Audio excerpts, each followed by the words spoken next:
Halo, Assalamualaikum warahmatullahi wabarakatuh. Salam sejahtera bagi kita semua. Om Swastiastu, Namo Buddhaya, salam kebajikan.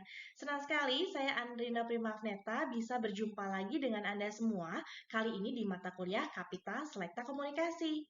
Hal-hal apa saja sih yang akan saya bahas hari ini dan komponen-komponen apa saja yang terdapat dalam mata kuliah ini? Mari kita ikuti kuliah Kapita Selekta Komunikasi hari ini. Kapita Selekta, apa sih itu?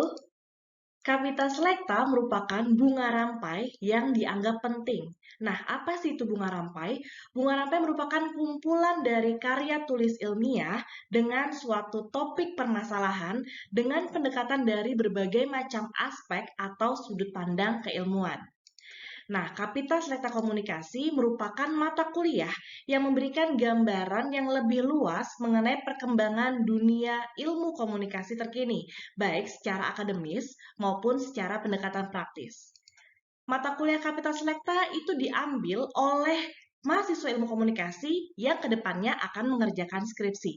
Jadi ini merupakan mata kuliah wajib ya. Dikenal landasan ilmiah dari ilmu komunikasi atau akar dari ilmu komunikasi itu berasal dari berbagai macam disiplin ilmu. Di antaranya adalah yang pertama, ilmu filsafat. Ilmu filsafat ini terdiri dari tiga jenis kekuatan utama, yaitu adalah ethos, pathos, dan logos. Untuk ethos itu merupakan rambu-rambu, bagaimana pentingnya rambu-rambu normatif dalam perkembangan ilmu. Ini merupakan kunci utama bagi hubungan antara produk ilmu dan penggunanya atau usernya, yakni masyarakat. Yang kedua adalah pathos. Nah, pathos merupakan sebuah unsur afeksi, emosi, rasa pada diri manusia sebagai makhluk yang mencintai keindahan dan penghargaan. Jadi, hidup tidak dirasakan sebagai hidup yang kaku dan monoton. Yang ketiga adalah logos. Nah, logos ini membimbing para ilmuwan komunikasi untuk mengambil suatu keputusan berdasarkan pemikiran yang sifatnya nalar dan rasional atau masuk akal. Nah, ini menjadikan adanya argumen-argumen yang logis. Ingat teman-teman, yang namanya kondisi ilmiah adalah adanya nalar, logis, sistematis. Ilmu berikutnya adalah ilmu psikologi. Nah, di sini mempelajari tentang penerimaan stimulus atau rangsangan secara indrawi. Ada proses yang mengentarai atau menjembatani antara stimulus dan respon kita sebagai manusia, dan prediksi respon, dan yang terakhir adalah peneguhan dari respon. Nah, dalam psikologi ini contohnya ketika seseorang sedang melakukan proses interpretasi terhadap sebuah stimulus atau rangsangan yang datang, itu dimulai dari proses sensasi, ada asosiasi, proses persepsi, memori, dan akhirnya berpikir. Nah, proses ini akan saya jelaskan di slide mendatang. Landasan ilmiah komunikasi berikutnya adalah ilmu matematika. Dikenal model matematis dari Shannon dan Weaver. Menurut model ini ada prosedur di mana di dalamnya bahwa pemikiran seseorang itu dapat mempengaruhi pemikiran seseorang yang lain.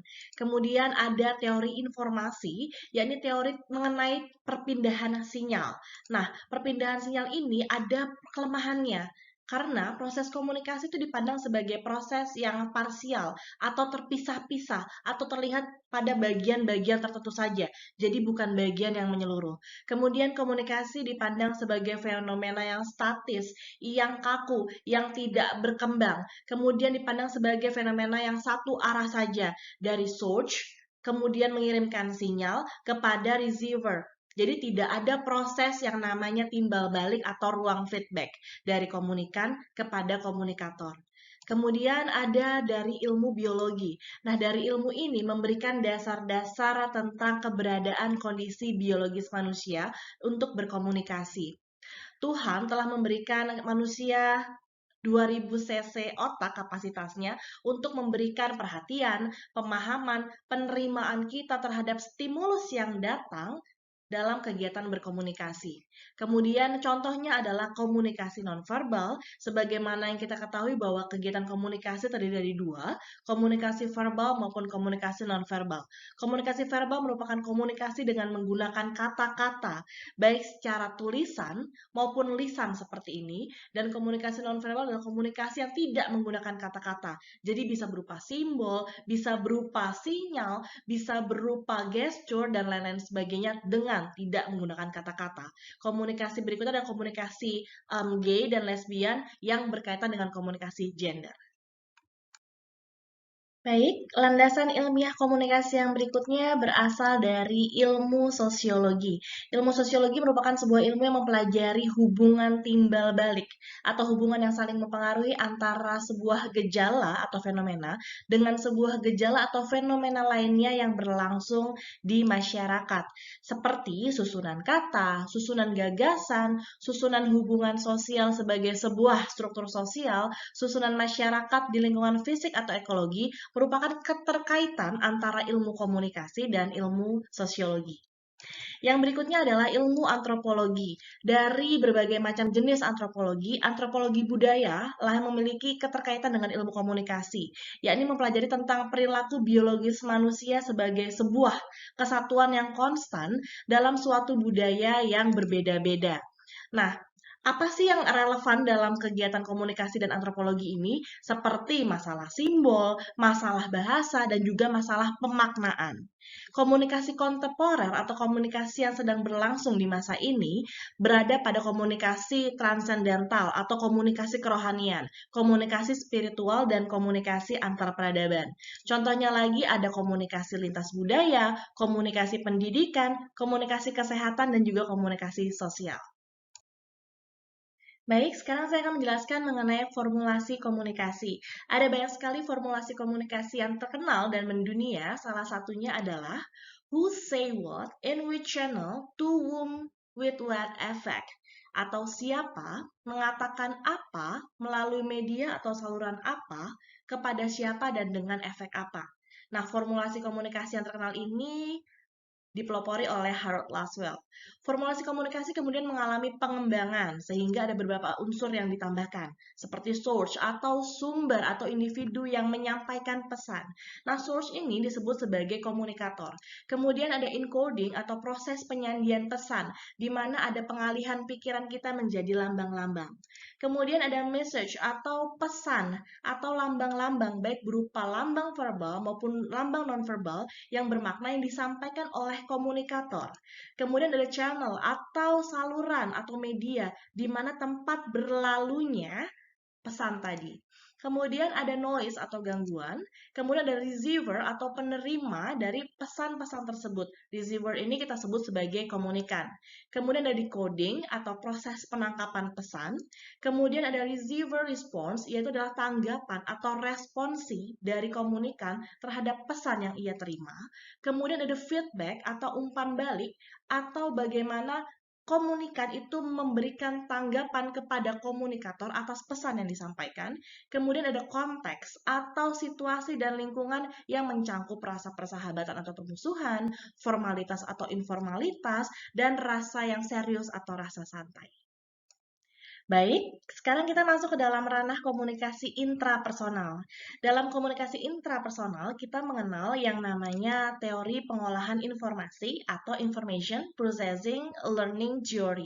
Nah, teori ini berkaitan dengan kegiatan di dalam otak manusia saat memproses suatu informasi.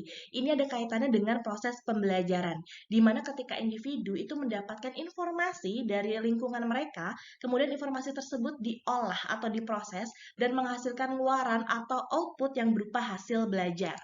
Nah, terdapat interaksi antara kondisi internal individu dan kondisi eksternal individu. Apa sih kondisi internal dan kondisi eksternal tersebut?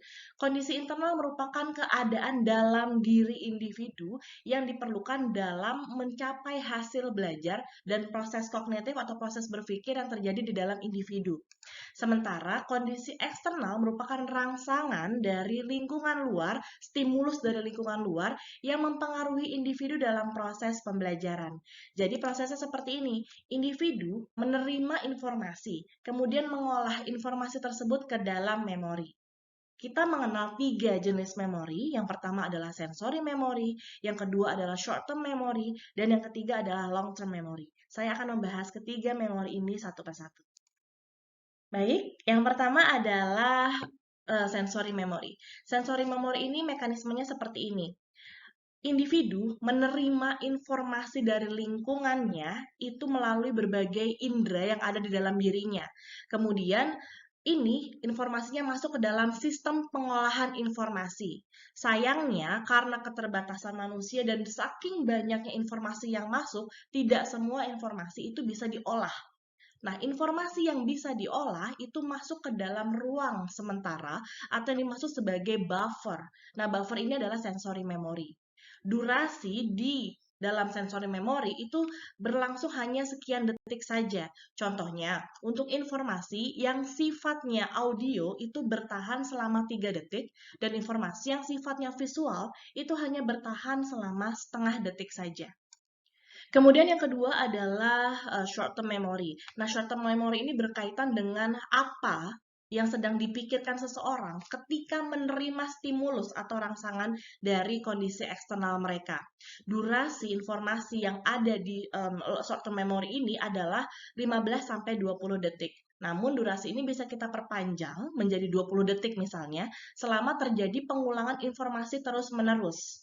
Jika informasi tersebut tidak kita butuhkan lagi, informasi tersebut akan berlangsung dan berangsur-angsur menghilang. Sementara jika informasi tersebut kita butuhkan, itu akan masuk ke dalam long-term memory. Ketika masuk ke dalam long-term memory, sifat memori atau informasinya ini akan menjadi relatif permanen. Dalam long-term memory, informasi ini diorganisasikan atau diatur ke dalam sebuah struktur pengetahuan atau yang dimaksud dengan skema. Nah, skema ini digunakan ketika kita ingin mendapatkan informasi yang udah sampai ini di long-term memory ini, kita panggil lagi informasinya atau disebut sebagai recall. Jadi, pengetahuan yang teman-teman dapatkan itu berasal dari skema yang berada pada long-term memory. Itulah sebabnya terkadang kita susah untuk melupakan suatu hal, bahkan seseorang. Dimulai dari ranah komunikasi interpersonal, kita mengenal berbagai macam teori, diantaranya adalah teori kebutuhan hubungan interpersonal, teori analisis transaksional atau transactional analysis theory, teori proxemic, teori pengurangan ketidakpastian atau uncertainty reduction theory. Dalam komunikasi kelompok, kita mengenal berbagai macam teori atau model pertukaran sosial atau social exchange theory, teori fundamental interpersonal relation orientation atau VIRO, teori perkembangan kelompok, teori perbandingan sosial, dan teori perbandingan sosial dalam komunikasi kelompok. Baik, dalam ranah komunikasi organisasi kita mengenal berbagai macam teori, diantaranya teori komunikasi kewenangan, teori fusi, teori lapangan tentang kekuasaan, teori kekuasaan sosial. Untuk ranah komunikasi budaya, kita mengenal teori akomodasi atau accommodation theory. Dalam komunikasi antar budaya, kita mengenal teori pengelolaan kecemasan atau ketidakpastian, teori negosiasi rupa atau face negotiation theory, dan teori kode berbicara atau speech code theory. Baik, dalam ranah komunikasi massa, kita mengenal beberapa teori, diantaranya teori kegunaan dan kepuasan atau uses and gratification theory, teori penentuan agenda atau agenda setting theory, teori norma budaya atau cultural norms theory, dan teori ketergantungan atau dependency theory.